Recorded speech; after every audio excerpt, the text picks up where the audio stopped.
Hello, everybody, and welcome back to the Centimetre Perfect AFL podcast. We have made it through round 17 of the 2025 AFL season, 17 and 3/4 if you count opening round. And Liam is here with me, Jesse, to discuss both the round that was and also go through some important future decisions your club needs to make. Before we get into that, though, Liam, how are you? How did you find round 17? Sunday saved round 17, Jesse. It was looking like a pretty dire round of football, to be honest with you.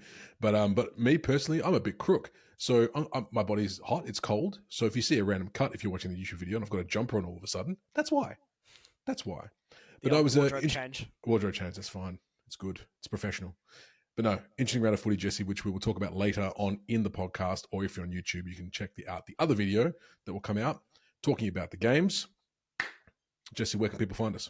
They can find us at CMPerfect_AFL on Instagram, which is our social media presence, where you can catch our best of clips from the week. If you're on YouTube, hello, you can see both of us. Please consider subscribing if you are enjoying the video.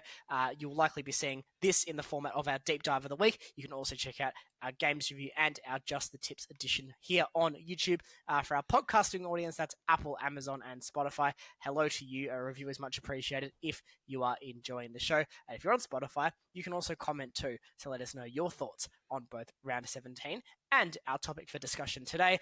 There's no illusion or mistake if you're on YouTube, because you've probably clicked on this video for a reason. And we're going to talk today, Liam, we're going to talk about contract situations for each AFL club. Mm-hmm.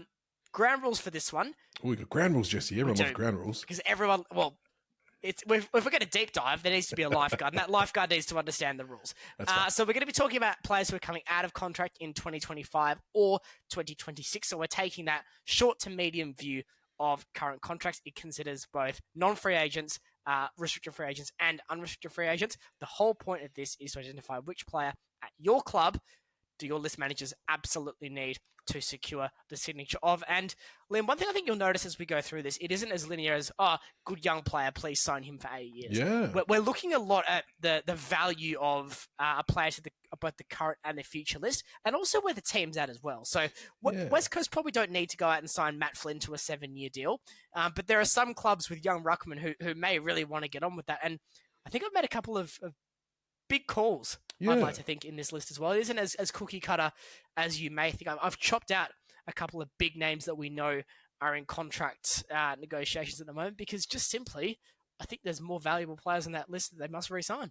I must admit, Jesse, you sent me the list of people who to make the graphics for tonight's little deep dive, and there were some names in there I was like, oh, wow, interesting. It's a nice mix of experienced, of rookies, of all sorts. Not rookies, but you know what I mean.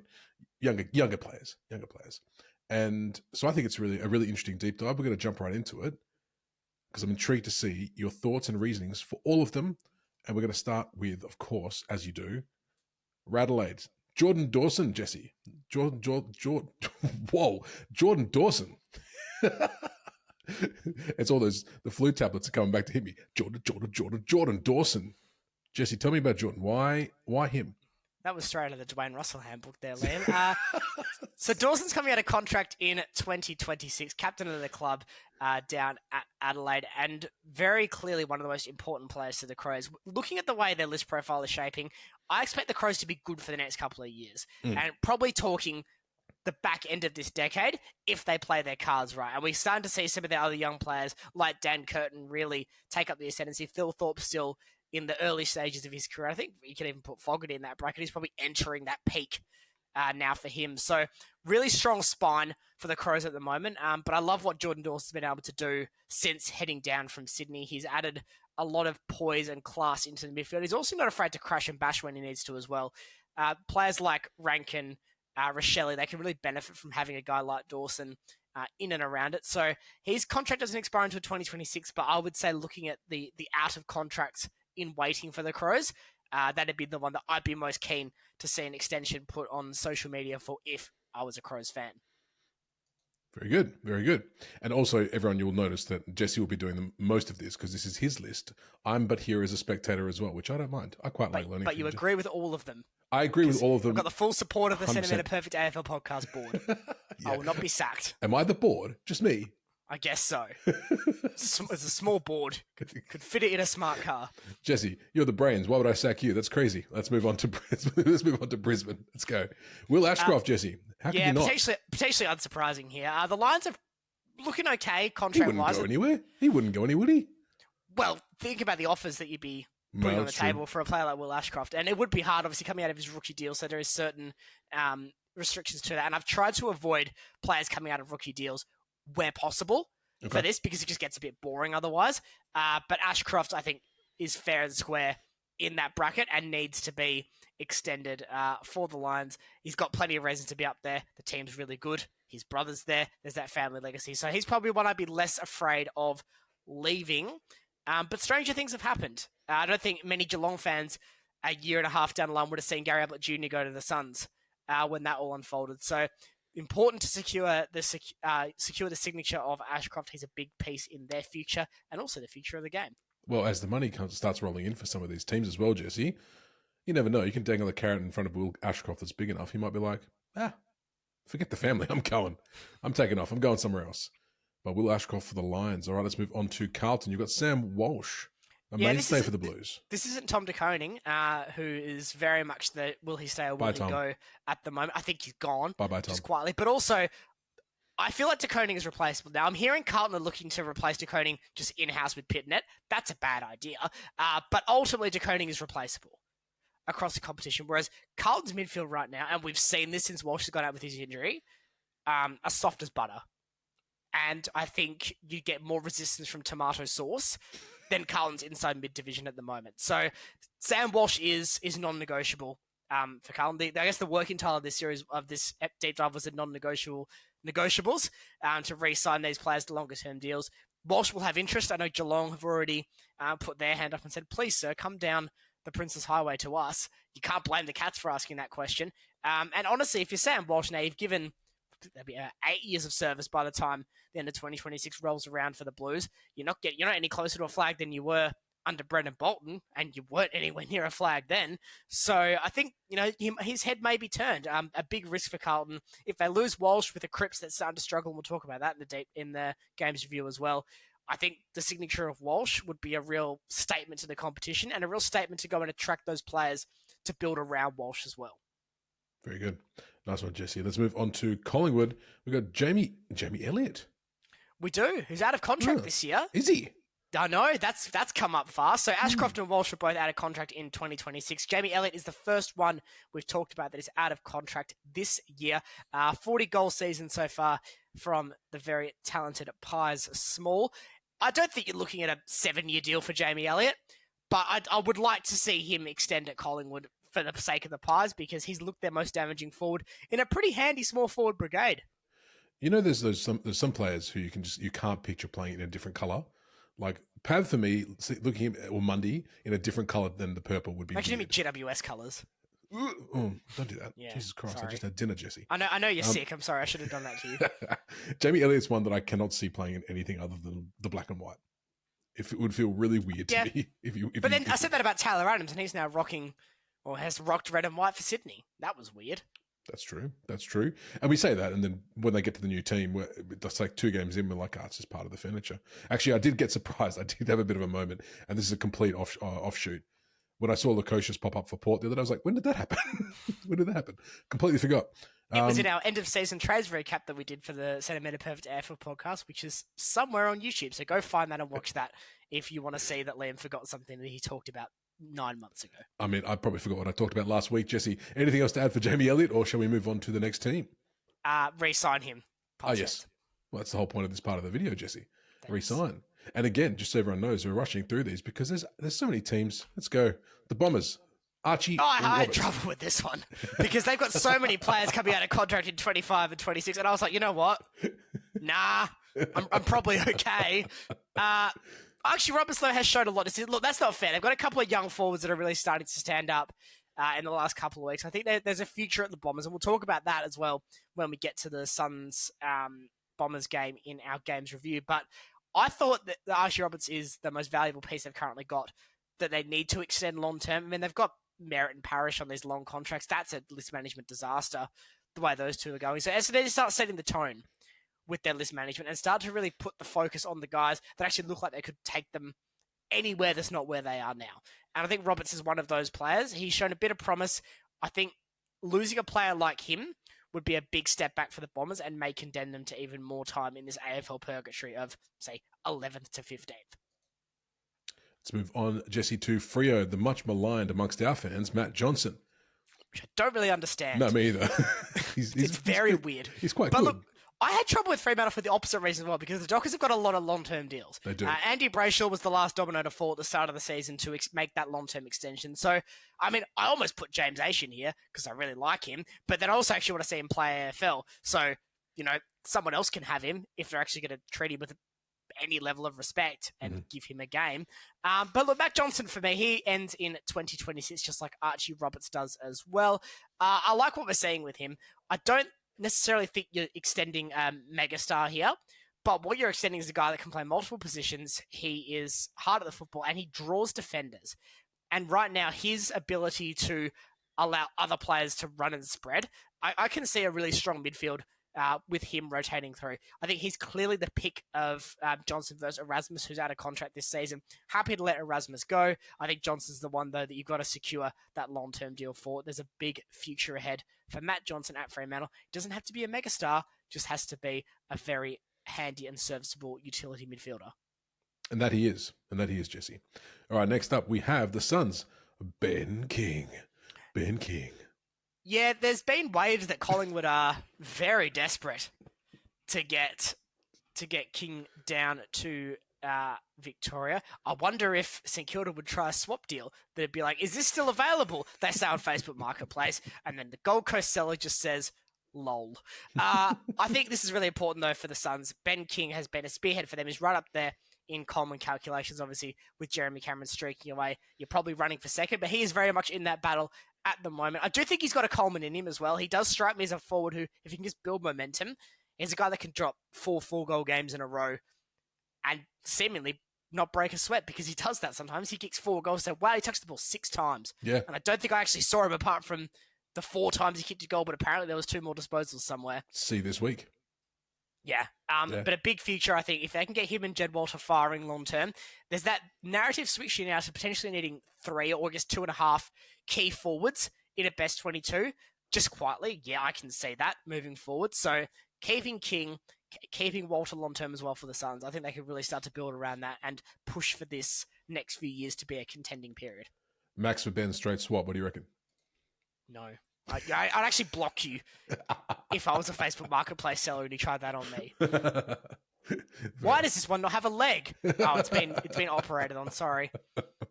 Multiple times. Let's move on to the Cats. Sean Manor.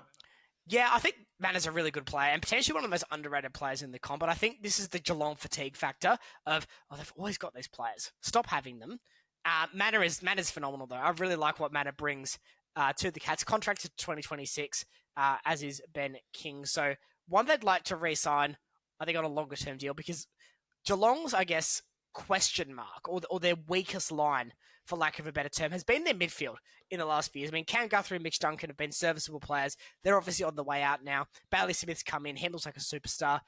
George Stevens had a great game on debut and looks like being a part of that. But I think Manor's also a part of this future as well. We don't know who Geelong are going to go for or secure via trades and free agency in the next couple of years. So I think locking down Manor and keeping the devil, in that regard, wouldn't be a bad thing.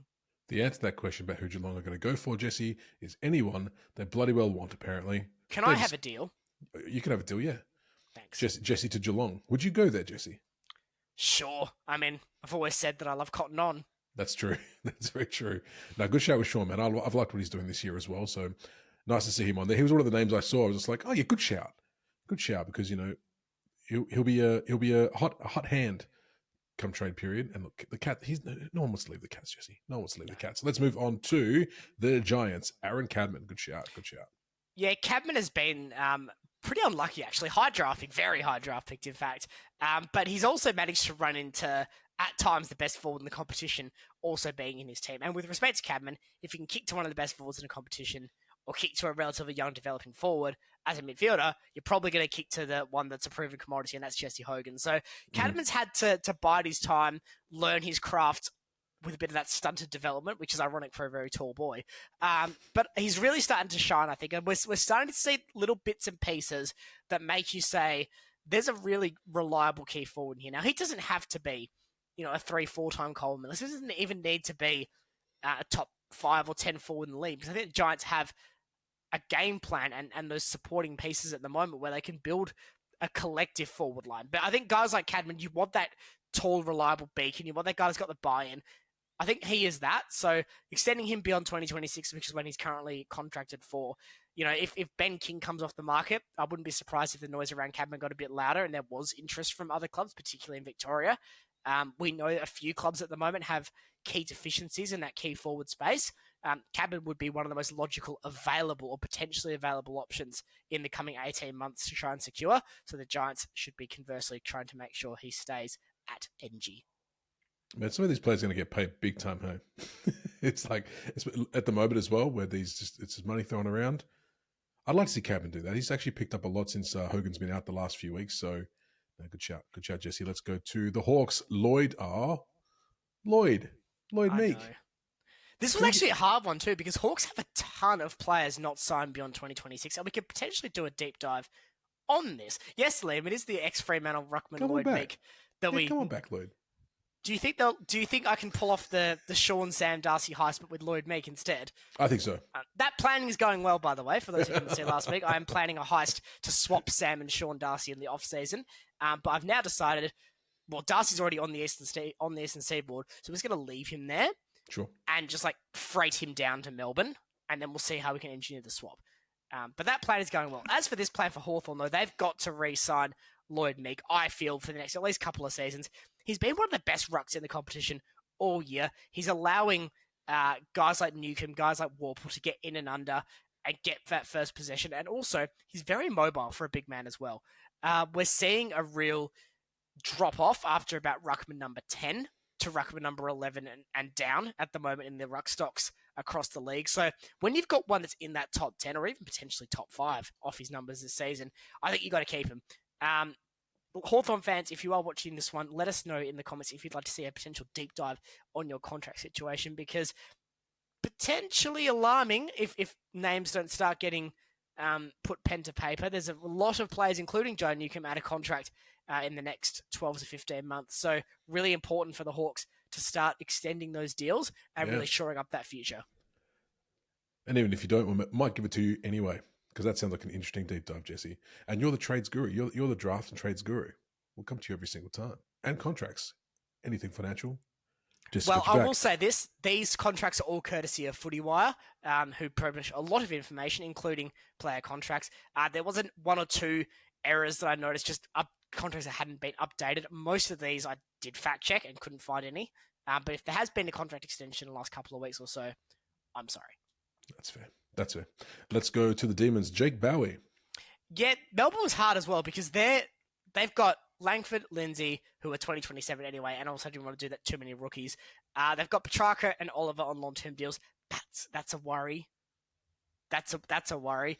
I think Lever's got one as well with time to run, but Bowie's probably the best of the rest, and a player that I think you need to keep. He's not going to win a Brownlow. He might not even win you a game, but he's a very reliable defender and the type of player that when you are pushing for contention, and Melbourne will want to do that.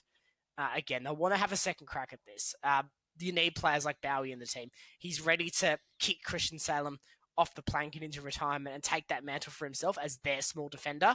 I'd love to see a show of faith by the Demons board to give him that longer-term deal, keep him at the club, the type of piece that you don't realise how valuable they are until they're gone. See also John Noble moving to Gold Coast from Collingwood. Absolutely. Kangas. Oh, this guy, George Wardlaw. I like this kid. I do too. No nonsense. No nonsense, George Wardlaw. He does not mess around. The Kangas contract situation is pretty good. Most of their really key players are there beyond 2030, never mind 2026. Wardlaw is really starting to come into his own. We know that the Roos midfield had that baptism of fire. Guys like Wardlaw, McCurtain, Sheasel, O'Sullivan, these players that are going to be their future have had to really earn their keep in the AFL system, getting beaten around, pushed around early by bigger, more imposing figures. Wardlaw's really starting to stamp his name on the competition. You'd hate to see that hard work that North have put into him go to waste, lock him down.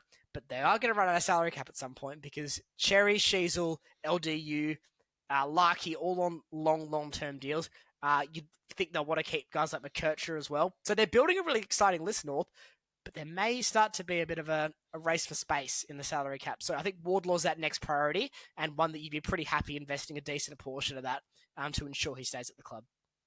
Yeah, agree. He's almost like that X factor that they need because everyone's quite polished. George Wardlaw is anything but polished. He's an absolute menace. That's why I like him. Let's move on to the power. Zach Butters. This seems like a no-brainer, Jesse. It does. Nothing cute about this. I actually would have put Bergman in if he hadn't re-signed, but he did. Butters is crucial, and the noise about him going back to Victoria is getting stronger and stronger. This is important for Port because he's clearly their best player. Mm-hmm. Right now, it seems 50-50, or almost, I guess, 33-33-33, about where Wanganeen Miller is going to end up, be that two of the Adelaide sides or St Kilda, and we'll talk about that in a second, spoiler alert. But Butters is arguably just as important for the Power, in fact, more important for the Power. He's a heart and soul player for the team. He's been so good for so long, but you just wonder, that first season under Josh Carr, that's a lot of pressure for Carr because you're not going to want to lose your best player in the first season of your tenure or after the first season of your tenure. And that would be a real blow for Port. I still think our list is really good across the board. I really like Port's list, but Butters is clearly a spearhead of that and a guy they're going to need to keep. So I'd love to see a big deal get signed for Port's sake because Butters is exactly the type of guy you want to be a player for life if you're a fan of that club. Be a great pickup for another team, though. So huge. Power's got to get onto it. Quick snap. Tigers. Tommy Dow. This must be the challenge for you, Jesse, because I'm sure there's quite a few, potentially. Well, it's a bit of a mix with the Tigers. They've got a fair few short-term deals, but also a lot of long-term ones, which, with a rebuilding list, it makes it hard to kind of pick out the ones to say, yeah, really keep them. But Thompson Dow's been a really good player this year. He's had a contract coming into the end of the season. He got a one-year deal at the end of last season to continue on at the Tigers. And he's been a really solid contributor in a hard season for Richmond, where they've obviously had a lot of issues with form and with getting the experience into the younger players. But Dow's flown the flag, I think, quite well for the Tigers. Again, see also with guys like Bowie, you're not going to see Thompson Dow, Brownlow medal winner, but what you're going to see is a really solid contributor. Keep him around for a few more years, even if he's not going to be there when you guys are contending again. That's the type of player you need for these transition times. Keep him around, keep him helping the younger kids get some experience in. He's still relatively young himself too, so he probably could if he keeps his production up. But a nice, useful player while the team is struggling. I think he is more than justified an extension based on his body of work this year.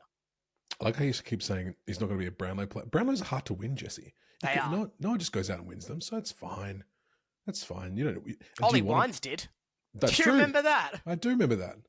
That jaw going up there to collect the medal. It was fantastic. Let's go on to the next team, the Saints. The aforementioned person whose name was really hard to fit in this graphic, Nasiah Wanganeen Miller. This is the most important. This is the most important one on this deep dive. There is not a single more important player, and I'm talking about elite superstars in this bracket. But in terms of player importance to team, there is not a single more important player that we're going to talk about today than Nasiah Wanganeen Miller. He's been offered a deal starting at 2 years from the Saints worth about $1.2 million each season. Just quietly, if you offer a draconian 1.7, you'd hate to see him walk. Now, they do have the advantage of he's not a free agent, so he can't just walk. There would have to be something worked out at the trade table. But if you're being offered that and or you've got that reasonable suspicion that a guy like TDK is being offered $500,000 a year more, that's not great. So this is crucial for that. I'd make him a $2 million a season player if I'm because it is so hard for St Kilda, just with who they are as a football club, to attract and retain talent. This is the most exciting player they've had since Nick Revolt, and it's not even close. In fact, I think you could really make that argument he's on that same pedestal. What he is doing for the Saints at the moment, he is easily All-Australian in a garbage St Kilda side this season. He is head and shoulders and chest and stomach and hips and thighs and quads and kneecaps above his teammates. Yeah, it's not shins though. Have to resign. Not shins though, Jesse. Is he with it? Oh, I think, okay, well, bring it down to 1.8 million a season then. How does that sound? But no, look, in all seriousness, this is a must for St Kilda. And this is not the fault of the Northern Academies. If he leaves, it's not the fault of the father-son rule. If he leaves, it is the fault of the St Kilda Football Club. If they do not extend Wanganeen Millera, they have got to make him sign on that dotted line. They can't get people to come, Jesse. If they can't get him to stay, then might be a rough little trot for the Saints over the next few years, I would imagine. Big signing indeed. Let's move on to the Swans. Justin McInerney. Yeah, in a pretty overall down year for the Swans, I think McInerney's shown a lot. He's had a lot of time in that midfield. He's been working really hard. He's had good numbers in terms of disposal and efficiency throughout the season. He's also quite good today, I thought, as well. He was. But look, a really handy piece. Again, probably fits more into that Dow build. I think, the McInerney probably is best 22 or close to best 22 in a contending side. At the end of the day, he's out of contract next year. One that I think the Swans would like to keep around for a couple more years beyond that, just while they continue to get their draft picks in, get some younger players blooded up, and look to again push to be at that pointy end of the ladder. Wonderful. All right, let's go on to the next team. We're nearing the end. The Bulldogs. Now, this is the one. This is the one that got me, Jesse. Marcus Bontempelli. I just assumed Bulldog for life, but apparently not. Look, this is a bit of clickbait. Because he will re-sign. There is almost. I don't see a scenario where Bontempelli isn't at the Dogs in 2026. But ultimately, he's currently out of contract. So if we're framing it as what player does your club need to re-sign, he's out of contract this year. He does not have a contract beyond 2025. Progress has been made. Bont did put it on hold as he was recovering from injury at the start of the season. Sure. So progress is being made on this front. And look, a deal will be hammered out. I wouldn't panic as a Dogs fan. I wouldn't encourage that. But we're talking about players that your club has to re-sign. I think Bont is front and center of that. Needs that extra couple of years because honestly, based on, if I was to do a 2026 ladder prediction right now, I think the Dogs are pretty close to top 4 in that. Yep. And I can't see a world where Bont isn't still a valuable contributor to that side because he has that Swiss Army knife ability to go forward as well and hurt them down there. Those players, you just got to keep them. Just got to keep them around. Just got to do it. Man, that'd be a coup, though. That'd be an absolute coup if he went somewhere else. Melbourne has signed Marcus Bontempelli. Oh my God, imagine that. Could he turn down $4 million a year from the Saints? I mean, would he? Would anybody?